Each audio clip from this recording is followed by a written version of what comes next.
जो ऋषि मुनि लोग नहीं प्राप्त कर सकते, जो कागभूषुंडी अविरल भक्ति भगवान का प्राप्त कर लिया तपस्या करके। कैसे तपस्या किया?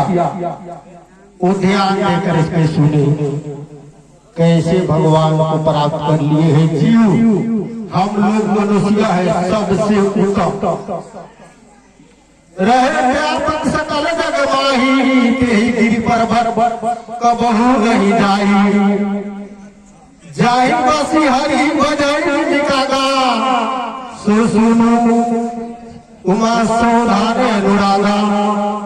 भगवान शंकर जी ने उमा से कहा, ये उमा, मैं तो ये गिर पर्वत के निकट में ही रहता हूँ, लेकिन यही बार कागभूषुंडी राम कथा नित्य कहते, लेकिन मैं वहां कभी नहीं पहुंचा।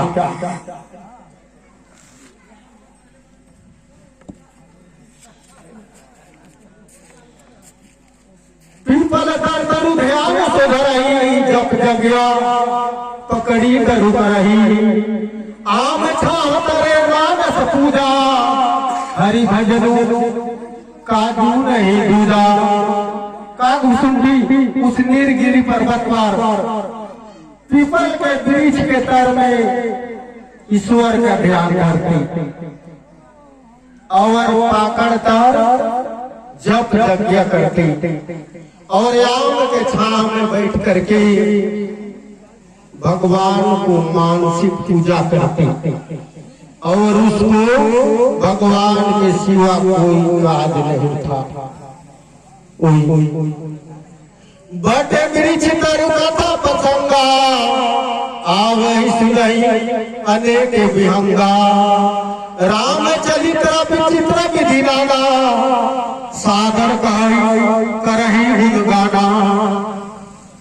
बट का वृक्ष भी था, वहां पर हरि के कथा प्रसंग और ज्ञान के द्वारा सब चिड़िया लोग आकर के खूब सादर हो करके भगवान को कथा को रामचरित्र को सुनते।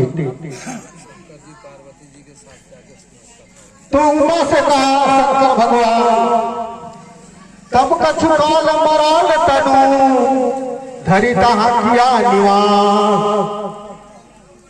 मैं हरि कथा सादर सुनी, आपस गया हूँ कैलाश सियावर रामचंद्र की जय।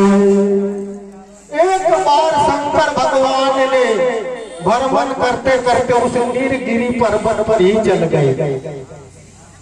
तो रामचरित्र मानस को प्यासा रहता है, वो कहीं से मुड़कर चले जाते हैं।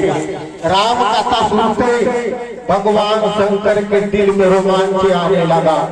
देखा कि हम चिड़िया लोग कितना सुंदर से रामचरित्र मानस का कथा कह करके सुना रहे हैं और भी हम चिड़िया लोग सुन रहे हैं। तो शंकर भगवान ने उस अमृत को सुन करके चिड़िया का रूप बना करके आप कुछ काल तक वही रह गई और कथा सुनने लगा। और सुन करके कुछ समय बीत गए तो भगवान शंकर आपस चले आए। अब इधर रामा अवतार हुआ तो राम लक्ष्मण को मेघनाथ ने नाग पास में बांध दिया। तो गरुड़ जी के ऐसा भ्रम हुआ कि नारद जी ने बुलाकर लाए हुए नाग पास गरुड़ को देखते तो नाग ढोता अपने आप छोड़ दिए।